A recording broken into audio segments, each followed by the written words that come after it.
This is ACC basketball, and we're already starting out with an opening night upset. Stetson beats Florida State. My, Coach Hamilton. What we got going on there? A little more of the same as we're used to seeing from last season. Hopefully not. We also got good, bad, and ugly Tuesday for the Coastal teams with Kenton Gibbs and Locked On Wolfpack. You are Locked On ACC, your daily podcast on the Atlantic Coast Conference. Part of the Locked On Podcast Network, your team every day.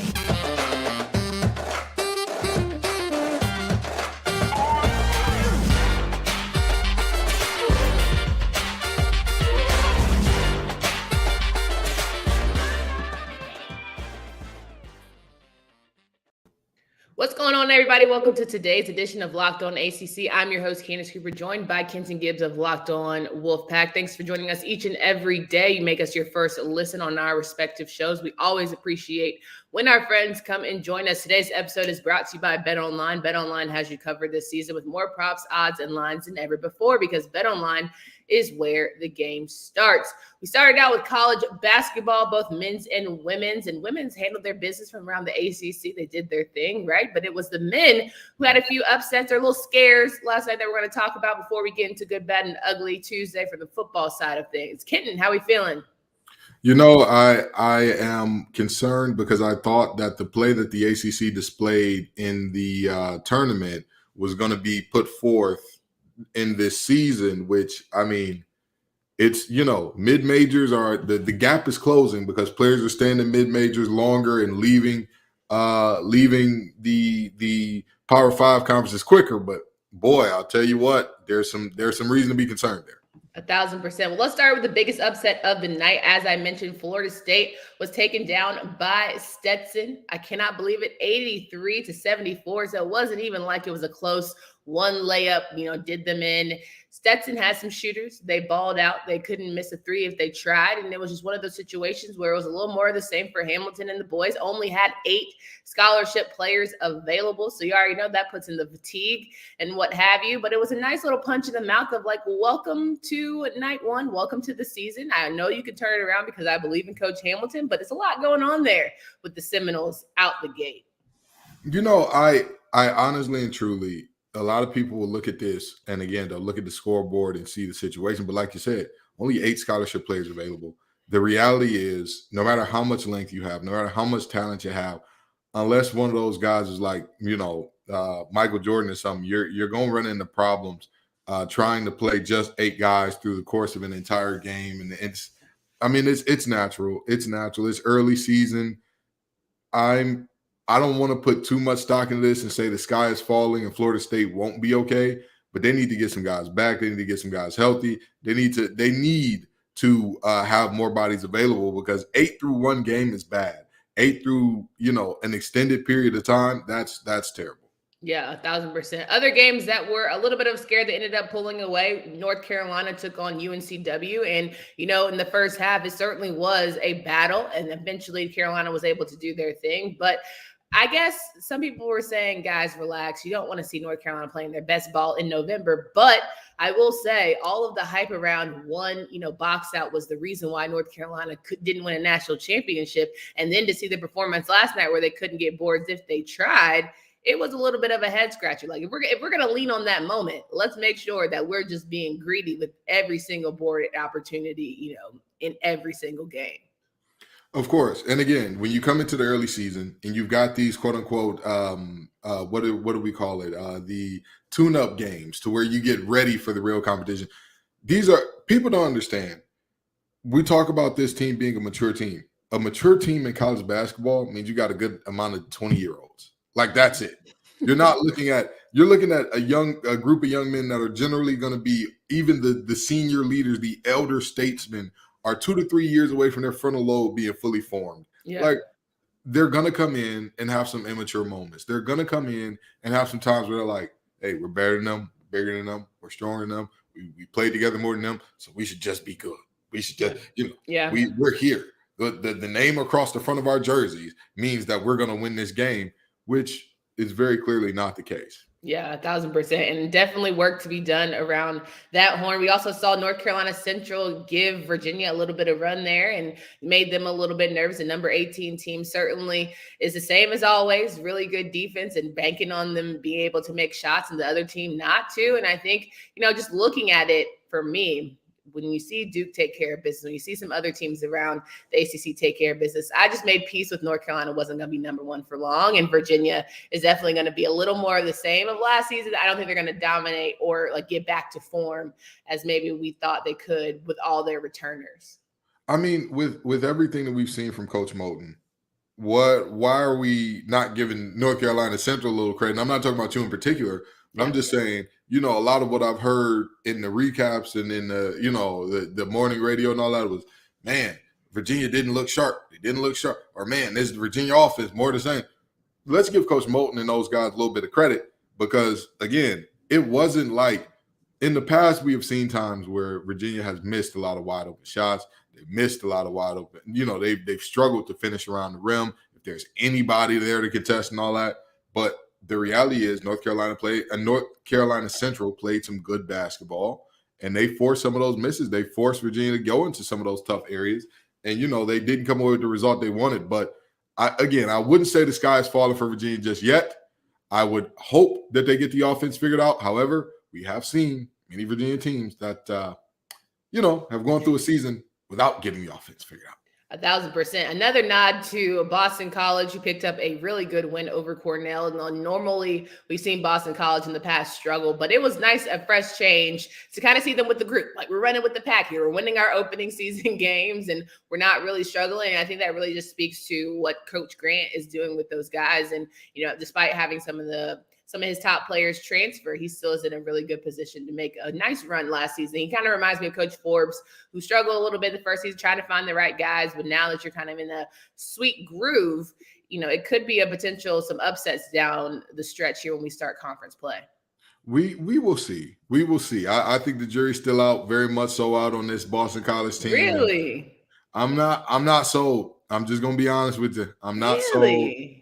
I think that there are some not so bright days ahead in Chestnut Hill in terms of sports right now. Because of the playmakers or because of the coaching? I just don't think that they have the horses in the stable right now. I don't think that they've done enough in terms of recruiting and in terms of the transfer portal for me to look at them and say, like, this is a team to look out for. This is a team that I'm looking at is going to be serious. When you look at what Forbes did in the transfer portal, you knew he got some impact players. Now, I don't think anybody saw Alondes Williams being as good as he was for stretches during the season, but he got some guys that you looked at and you were like, okay, all right, this might be a problem for the ACC. I didn't see. Now, again, just like with my Duke football take, I reserve the right to be wrong here. I reserve the right to come back. I was going to say, I could take your money, but I'm going to let you have it. I'm not going to bet you this one because I think Boston College is going to be better than you're predicting, but I don't want to hurt your feelings 2 times over in 2 different sports. Hey, listen, my feelings don't get hurt by me being wrong. I'm not on the field. I'm not on the court. I'm all right. Okay, I'm all right with guessing wrong. You know what I mean? Okay. Well, listen, there is a bet that I kind of do want to bring to you if you're ready. What's the bet? Come on, talk to me. I think that North Carolina is going to beat University of North Carolina Chapel Hill is going to beat NC State and potentially be ACC champions for women's basketball. Please do. Wait. Are you saying they beat them once or beat them twice? Because I think beat them once. We're not going to beat them in the small gym. We're not going to beat them in the small gym. Okay. Well, Courtney Bankart has been a thorn in Westmore's side since she got to Chapel Hill. It's always been a tough time for us to win in Chapel Hill since she got there. So that's possible. But you're saying beat them and be ACC champs? Now, are we talking regular season or conference? Conference champions. I think North Carolina's going to win the conference. I think they're going to win the conference. So they're going to win the conference tournament and the regular season? What are we saying here? They're going to win the conference. Do you not hear what I just said? They're going to win the conference, the whole ACC championship game. Oh, wait, you're talking about in football. Oh, no, you're talking women's basketball here. Yes. Okay, so you got them winning the regular season conference and the conference tournament. How many different times do I just say they're going to win the conference championship? Okay, it's 2 different conference championships. So not the regular season. You didn't hear me say regular nothing. You heard me say conference championship game. Okay, I will definitely take that bet. I'll take that bet. Because here's the thing. There are certain teams that I'm like, hey, I can trust you against the field. That North Carolina team, oh boy. Now, if it's not NC State, no bet. But that's not how it works. See, you can't change the parameters like that. Again, what are you talking about? Because Notre Dame women could mess around and win the whole thing. And that's why I literally just said. That's why I literally just said I have faith in the field over North Carolina by a lot. Like even and you didn't even mention Louisville, who is sitting there with some big time. I just said Louisville could do it. You're not listening. You're listening to respond. You're not listening to comprehend. That's what we're. I'm definitely listen. All I'm saying is this. I mean, if you want us to break even, just say that. You know what I mean? I'll take that bet. I have my money. I'm good. I'm trying to help you out. Again, every day and twice on Sunday, I'm taking the field against North Carolina. Like that's not. Okay. But if we're specifically saying, oh, it has to be NC State, I'm not sure at this point. Give me about 5 to 10 games into the season. Okay. I'll be able to more accurately tell you what I think in terms of the women. But we'll do a 10-game assessment. How about that? We'll do it after a 10-game assessment. I'll tell you this: both of the Wolfpack teams looked great in their openers. Both of them. Oh, everybody looks great in their opener. Do they? Does everybody look great in their opener? UNCW. Who did NC State play? The women's team. The men's team played Austin P. Exactly. I can't remember who are exactly forgettable teams. Forgettable teams. That's what we're here to say. Thank you so much. All right, we're moving on here to college football. This week's thrilling moment in college football is brought to you by Nissan. The thrilling designs behind the new lineup from Nissan are intended to empower drivers in vehicles as capable as the driver themselves. When I think of unbelievable abilities on the field for this week, I would have to give the nod to Duke football, who was able to win their 6th game and finally go bowling. First time in Mike Elko era because it is his first season. You got that. I really just am so glad to see Duke football turn things around. And more than that, I'm glad to be right about all the things when it comes to making some good bets. This segment has been inspired by the thrilling new designs featured across Nissan's new lineup of vehicles. Pursue what thrills you in all the new Frontier, Armada, or Pathfinder today. Available now at NissanUSA.com. Rocking and rolling with Kenton Gibbs here of Locked On Wolfpack. Shout out to Slam Tanner, who let me know that Jeff Walls may have something to say about that bet. Listen, I think Louisville's going to be fine, but I have a lot of faith in Coach Banghart. And I think that Deja Kelly is a lot better and I think Kennedy Todd Williams is going to be good too. So there's my thoughts around that women's basketball. But as I mentioned, we got to talk about some football here, good, bad, and ugly. And we start things off with the good, of course, get to the bad, and maybe end with a little bit of ugly. So were there any good things for you that popped out beyond me talking about Duke basketball? Why do I keep saying Duke basketball? Why do I care about Duke basketball? Shire is on my brain. Duke football. Again, I have said this before, and I'll say it again. If I find anybody who loves me the way that you love Coach Elko, there is no question in my mind that me and that person, is going to, hey, listen, wherever you are, it's going to be all right. We're going to work some things out. But now, when I look at this conference and I talk about the good, you already alluded to it in your ad read there. I'd have to say it's definitely Duke football. I'd have to say that it's the job that Elko has done. It's the job that Riley Leonard has done. It's the job that those backs have done. It's the job that the defense, to some extent, in the games against bad offenses. Let's just be honest here. They've looked good against bad offenses. This game against Boston College was the first time that defense showed any sign of struggle against a bad offense. And when you're playing the Coastal, you're going to run into a lot of those. So the good is this Duke team getting 6 wins, getting the 6 games. I know a lot of people were on me when I said this was a bad Duke defense, but the reality is they've done enough. Don't matter what their defense is doing, don't matter what their offense is doing. Let's quote Eric Bieniemy here. The game is not a game of numbers. It's a game of alphabets. And the only alphabets that matter is W or L. Right. 6 times this year, Duke has walked away from the game with an alphabet that starts with a D. W. And I think it's really just good for those players who have spent, especially, returners spent past couple of seasons struggling, right? Who've been just begging for wins. Just the energy is different. And being excited about playing. Because, as athletes, you want to get excited about what you're doing. You want to trust your coaching staff. You want to feel good about what you're doing and performing out there and being around those teammates. It makes for better memories that I hope those guys can carry with them well beyond, when they leave Duke. Now, another good for me would be Pitt beating Syracuse, beating a top 20 team and just being able to pull out a good win despite having an up and down season. Keaton Slove's doing just enough. And, at the end of the day, I think it's for Pitt.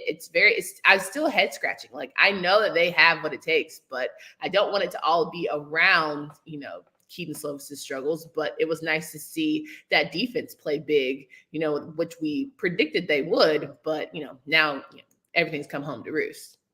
I mean, for them to not only get the win, but to get the win without a Abanikanda was like, what? That was, right. Again, if that Drake May character had never been born, he'd be the ACC Player of the Year by a mile. Like, there's no doubt in my mind. And so to see them get that win, I mean, I'm sitting here like, I get it. Syracuse's starting quarterback was out. I understand. They still have one of the best running backs in the nation. That's the reality there. So to come away with a win in that game, big time for Pitt, big time for their bowl hopes, big time for, showing that, I mean, that last year wasn't a fluke and they just aren't a terrible one-year wonder. But, I'm just saying, you're kind of looking like it. You're looking funny and all that. But that's another story for another time. It's neither here nor there. The reality is that Pitt team winning that game, definitely a good for them. Yeah, I really appreciate Sean Tucker's tweet. He is a top tier Twitter follower forever. However long people still stay on that app right now, I know it's a lot going on, but Sean Tucker is definitely a top 5 follow. If you want to talk about someone who just gives it to you plain, I didn't have a great performance. I didn't do what I needed to do. Wasn't happy. Wasn't pleased. Boom. Love to see it. All right. Going on to a little bit of the bad, there's always a little bit of room. And I would say for North Carolina, despite the fact that they were able to squeak out a win against Virginia, which, credit to them.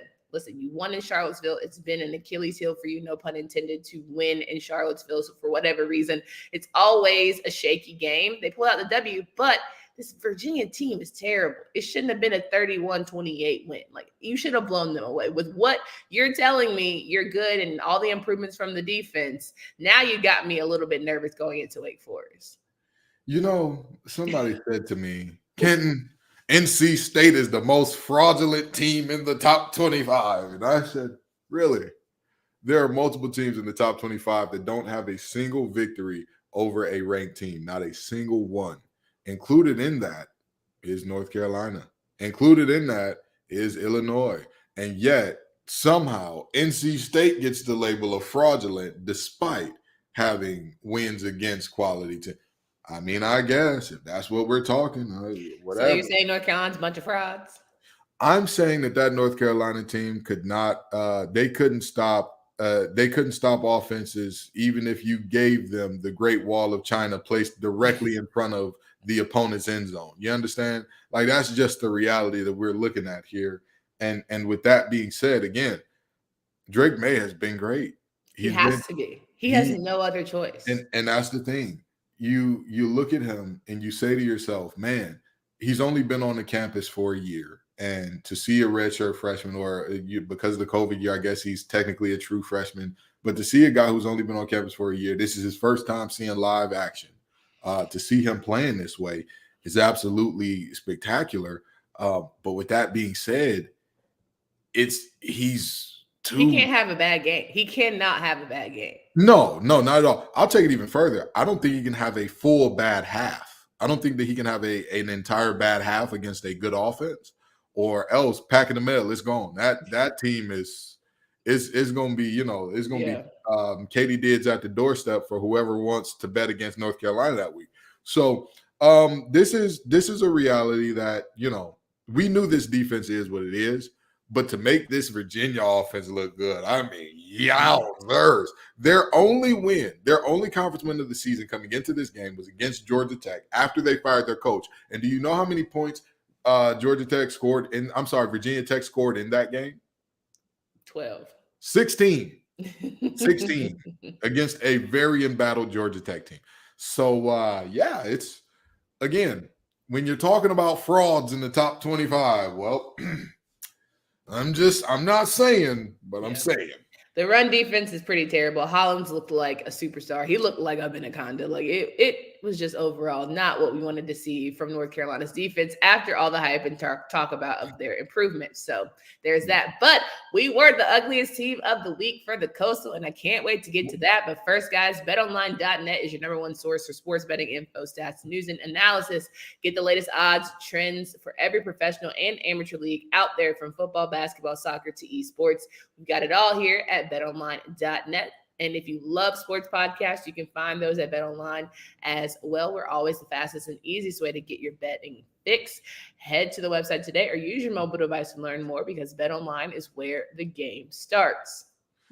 Rocking and rolling here. Kenton Gibbs, Locked On Wolfpack. We're bringing it home. Yes. I need to talk about my bad real quick. I need to get this in here, please, just real quick, because I got so excited. I didn't want to skip to the ugly, because we're gonna get to the ugly too. I know we got the same ugly, but we need to talk about this bad for a second. Okay. For all the grace and for all, like, as quiet as it's flown under the radar of how Coach Pry's team has performed all year. Yeah. At this point, I'm a little concerned. I'm a little concerned. Because this is different.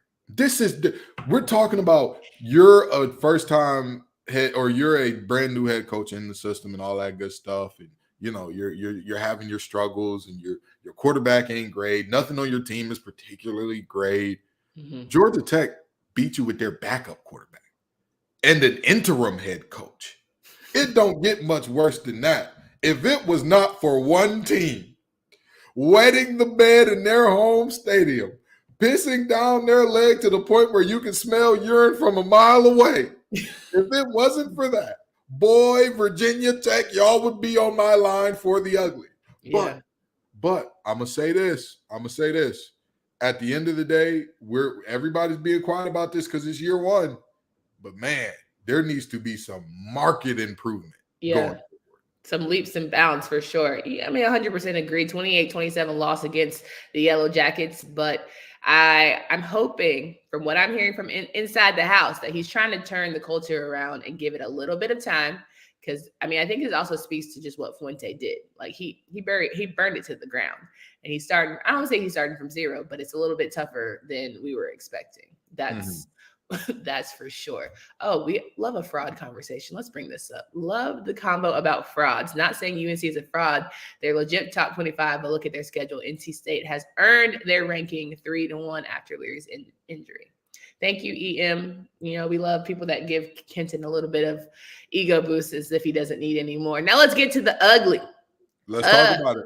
Let's talk about it. Because this was UGALEE. This was ugly, baby. This ain't just ugly. This ain't regular ugly. This is 1,000%. Now listen, at the end of the day, when you are a team who has built a brand and you're good to go, you get to play on AB all season. You've been playing on ESPN3. You've been playing on Sling TV. You've been playing on everything but the child got on the internet. Like, you've been playing everywhere. This is your one time to play on ABC prime time, where everyone gets to see you and evaluate and be like, oh, well, maybe they just were having a tough go this season, Mario, blah, blah, blah, blah, blah. You play against your arch rival, arch nemesis, Florida State. Miami, come to the carpet, please, because I just don't know how much more I can give you. It's not even beyond embarrassing. It's just kind of like, what are we doing here? Like, what are we doing, guys? What are we doing? And let me say this. I love the guys from the 26 Degrees podcast. Shout out to those guys. They're good people. They're good people. They're good Miami people. Okay. I hate to have to do this. And I'm on board for embrace the rebuild. Got one of the better recruiting classes coming in, secured some of the best recruits in the recent history of Miami, going back 15 years or so. I'm on board. I'm with you. I'm with you. Have a little pride about yourself. Have a little pride. Say that again. This is a Division I team playing against another Division I team. This is a Power 5 team playing against another Power 5 team. This is two ACC teams. This is not a national champion Florida State. Jameis ain't walking through that door. Benjamin, before he found out what Bowberry biscuits taste like, ain't walking through that door. You don't have Mario Edwards, Jalen Ramsey, LaMarcus Joyner. They are not Ernie Sims. They aren't walking through that door. And yet, not only did you get beat, you got the doors blown off you. Not only did you get beat, them boys whooped you like you hid that progress report and you had all 3s and Fs on there. For my kids who know what 3s are, you feel me. I'm with you. I feel your pain, baby. I feel your pain. This is Florida. I am at a loss for words to talk about how embarrassing this is. But the only silver lining here, the literal only silver lining, is that a loss this bad can only be built upon. Because I don't think that it's possible to lose worse going forward to your rivals in Tallahassee. I don't think it's possible to lose worse because this just looked like a team that was out of sorts, out of wits, out of fight, out of care for the game. They just looked like they were like, hey, y'all are real football players. We just take pictures on Instagram with the armbands, and that's who we are. That's what we do. We want to take some nice pictures. Y'all showed up to play a football game. We showed up for a photo shoot. I'm sorry. This ain't what I'm here for. Damn. So, again, I don't think it will ever be this bad again under Cristobal. I could be wrong, though. Maybe he won't be there long enough to find out. But, I think there's nowhere to go with up. The bar is in hell, but y'all definitely scared. We're embarrassing us. As a Coastal representative, you embarrass us in front of the host for sure. This was one of those. The bar is below hell. The bar is in Dante's ninth circle of hell. The one that got real cold, the bar is down there. It's disgusting. Yeah. It's disgusting. This is the nastiest work I've seen in some time. I mean, good grief. Because here's the thing. There are certain rivalries where, you kind of see this coming, right? Like when Georgia Tech plays Georgia, if the spread is 42 or 43, what was it, 45 to 3? So if Georgia wins that game by 42 points, nobody's going to be like, oh, my God, Georgia beat Georgia Tech by 6 touchdowns. It's like, we kind of saw it coming. This is a national championship, defending national championship contender against a bottom feeder in the worst part of the worst division of a conference. Yeah, sure, whatever. But then you're looking at, we were predicted to win the Coastal and everybody had these high hopes for us and everybody thought all the things. And this is the performance you put on. I think you hit it nail on the head, though. Just have some pride about you. Like Carolina Duke basketball, in the day, we know we don't care what the score is. Everyone's going to give their absolute best. You're going to go out. It's not for not having horses at the stable. It's not for lack of talent. That's just a mental thing at that point. That's just a want to. That's just you can't coach that. You can't teach heart. Like at the end of the day, they just got to figure it out. But a lot of people want to give, Mario time and want to give the team time to really focus and regroup. So that's all we can really do at the end of the day. But have some pride about you. That's tough.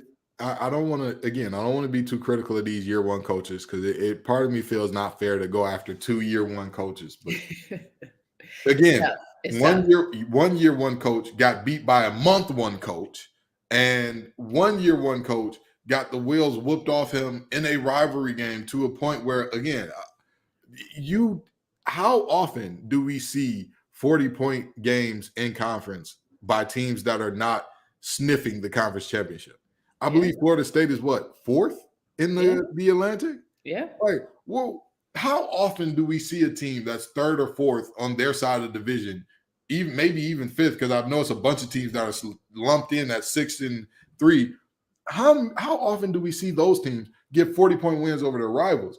Miami is rotten to its core. Manny is trying to figure it out. I know they had some players whose whatever Manny said to them in the locker room, their mothers were then tweeting about it. I know they need some that culture's got to get cleaned up, and I know that Manny's doing his best. I'm not Manny. Mario is doing his best to do it. Too many M's over there. Too many. I got you. Mario is doing his best to clean it up, but man, this was as ugly. I promise you this, Miami fans. I promise you this. Unless y'all win a game by 50, you will not be mentioned unless you lose a game by 50. You will not be mentioned by Kenton Gibbs and then ugly again for the rest of the season. I promise you that.